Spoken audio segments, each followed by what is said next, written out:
Hey, welcome back, everyone. Metal Shop Steve here. Today I have another album review, and this one is actually a death metal, deathcore kind of album, depending on which way you look at it. And the album is self-titled from Deathspeaker. Take a look at that. There's the album cover. Um, so let's go ahead and get into this album a little bit. This is the kind of the whole thing is masterminded by James Murphy. And if you're not familiar with Deathspeaker, hopefully this gives you a little bit of information to get going. The album just came out and it has 9 tracks. Take a look at the back there. 9 tracks for the new Deathspeaker album. Also, by the way, if you're looking and you want to get a little bit more visual with the whole thing, there are videos out there, and I will go ahead and link them here in this video as well. But let's get into this album, and I'm going to give you kind of, since there are 9 tracks here, I'm going to give you a little bit of what I thought on each of the songs. And we'll just, I guess, go in order here. The first song on the album, It Calls Me to the Void, a really nice intro to this album, and it kind of lets you know what you're going to be getting throughout the rest of the album. It almost sounds like the opening shots of a battle, and maybe that's what it is. It's just, it kind of wakes you up and it comes at you, and it is very brutal. Drums, everything right in your face, especially the drums. So personally speaking, and if you've seen anything else on the channel, you know that death metal is not really my forte usually. I do have a couple of bands that I really love, but it has to be really kind of something special to catch my attention.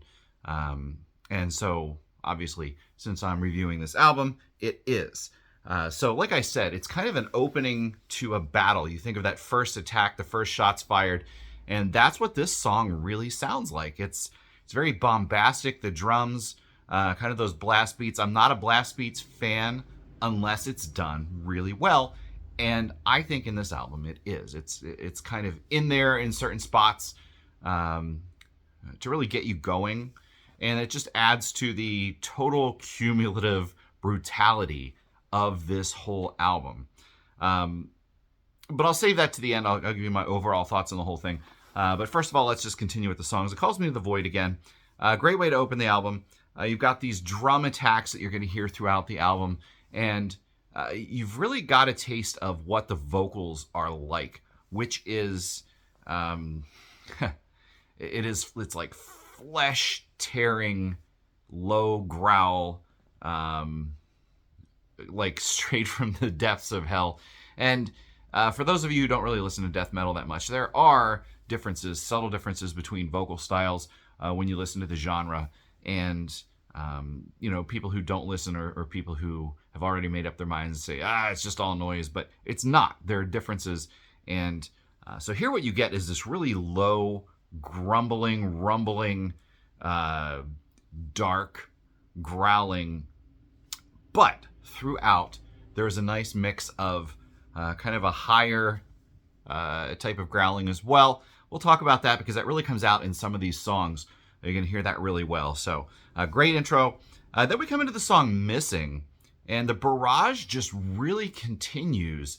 And one of the things I like about this album is that the songs seem to really flow. And again, if you're not a death metal person, you might think, well, how's that possible? But it does.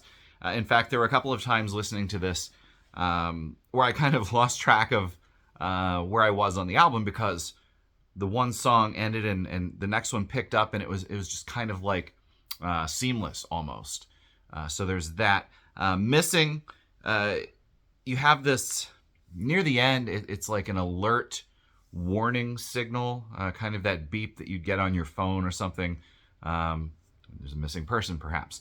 And I believe that throughout the themes of this album, there are really dark themes of death and family, but like not in a happy sort of way, and religion and suicide and all kinds of dark themes to work through, and that's kind of what it is. So again, here Missing is just kind of again, dabbling into that, and it just really grabs a hold of you. I think it pulls you down, not in like a depressing way, but just in a really super dark way. It drags you into it. And that's kind of the way I felt about the album too. Once it gets a hold of you, it just pulls and drags you down. One of my favorite lyrics from the album is "You will never be found," and again, that's again super dark stuff. Followed up by "Amount to Nothing," and this is the first one on the album where I really hear that interplay between the really low, guttural, beneath the ground, subterranean type of growls mixed with that higher kind of banshee growling. And if you're familiar and you listen to death metal, then you know what I'm talking about. There's a difference for sure between that low rumbling and the higher, not really shrieking, but kind of like flesh ripping again type of sound. And so there's a nice interplay here. And one of the notes I made about this is this song to me sounds like two demons kind of arguing or fighting it out, just with the interplay of those vocals. So really nicely done here. And another thing that I'll say when I wrap up, I'll say it again then too, is that I thought just the way this album was presented, the way the songs were presented, it was very, very musically minded, not just thrown together. And there's nothing wrong with that, just total raw, brutal stuff that's just kind of shoved out there. But it feels like there was really a lot of thought and a lot of planning behind the way everything flowed, the way everything was set up musically. So it's all there. Next up on the album, Remembrance. And the start of the song, it's kind of a little bit of a change up. It's a little progressive, a little prog rock almost mixed in there with your death at the beginning. Just the sound, the instruments, the melodic type of tone that you're getting there. And so I like this. And this one, again, is another one that is, it's dark, but you can tell, as with many things on this album, that it's coming from a very personal place. And it is. I know that this album was a very personal endeavor. And so this song is no surprise here. Again, one of my favorite lyrics on the album is in here. It's hard to look forward when you're in the past. It's very haunting.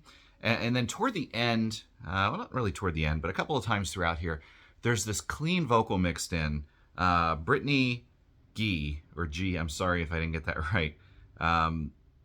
So that's coming in here, and it's almost like it's a clean vocal, and it's kind of almost a monotone. It's lower. It reminds me of maybe some shoegaze type of vocals that you might hear in some of that stuff if you've ever listened there. And it gives you this really haunting atmospheric feel to it, even kind of like a little tinkling bell type of sound, keyboard, something in there that just gives you that extra little bit of atmospheric, something else to the ear, for the ear to pick up, just a subtle little bit that really makes that song great. And this one I have noted because I mentioned before, but I'll say it again. This one really shows off, I think, the arrangement. Really great arrangement here. Lyrically, musically, this is certainly one of the top songs on the whole album. Followed there midway through by Hit the Floor, which is a Linkin Park cover. So we're not really going to get into any kind of vocal themes here. It's just, and it is what it is. But I was never a big Linkin Park fan, so I didn't really recognize it at first. But what I did recognize just listening to this is there's this vocal rhythm, this cadence to the lyrics right out the gate.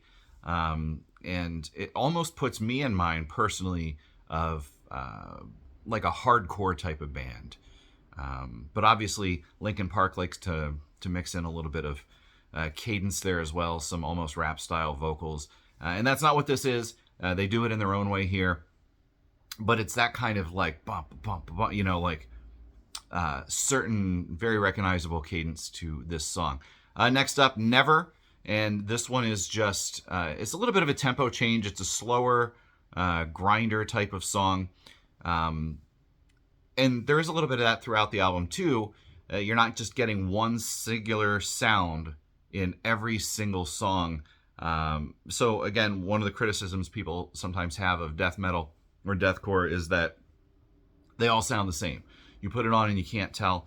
But it's not the case here. Again, it's very well thought out, very well planned out musically. Things flow, but you can tell that there are different approaches to some of the songs on this album. Next up, we have Dying from Eternal Life, and here's one with a religious theme throughout. And I believe that one of the main themes here is just like when any other kind of trapping, don't let something else kind of tell you how to live your life and set your rules for you. Everything ultimately comes down to your own personal choices, and you need to be able to see clearly to really be who you are and be able to live life. So this one, musically, again, it has that back and forth, low to high growling vocally kind of interplay, which I really like here. And that's one of the nice things about the album, is the way that switches back and forth. And there's enough of a difference that you can tell when one is going and the other is going. Sometimes they're too close and you can't really tell. But here you can definitely hear that division, that definition between the low and the high vocally. Next up, toward the end of the album, is one of my favorite songs. And if you're looking for a first taste visually, you want to go see the video, My Demons and I. It's dark, it's terrifying. The video really gives you this really brutal storyline. And if you want to go check that out, again, I'm going to leave you the link here for that as well. But that's a great song. And then they finished the album up with something called My End. And this one, again, since we're talking about different nuances and different sounds throughout the album, there's a really nice guitar tone in this one, melodic. There's just something a little bit different that my ear picked up, and I thought, wow, this one really sounds just musically a little bit more melodic, I guess. I guess that's what we'll say here. It's more melodic guitar-wise in this one, but still more of the same. So again, throughout this whole album, which is a very, very personal album, I will tell you that. It sounds very personal, and if you dig into the lyrics a little bit more, super personal stuff here, but the themes of religion, again, religion, loss, suicide, family, mental health, all of these really deep, dark, personal issues in here. But at the same time, it's not about letting all of that stuff drag you down. It's about, here's what it is. Maybe this is what I've gone through. Yes, it can drag you down if you let it, but don't let it. And not in some sort of happy, upbeat kind of way, but in a very dark, kind of battling sort of way. Just that your demons are going to beat those other external demons in the end. And I really think that that's kind of what it's all about here. It's about taking control, thinking for yourself, living your own life, and come what may, whatever's against you. So again, the album is, where is it? Right here in front of me. Self-titled by Deathspeaker. And again, if you haven't heard it, definitely listen to it. It is on Spotify. You can order copies, your own copies. I'm a CD guy, of course, so you see the CD here in my hand. Lots of great merch. It's on Total Deathcore Records.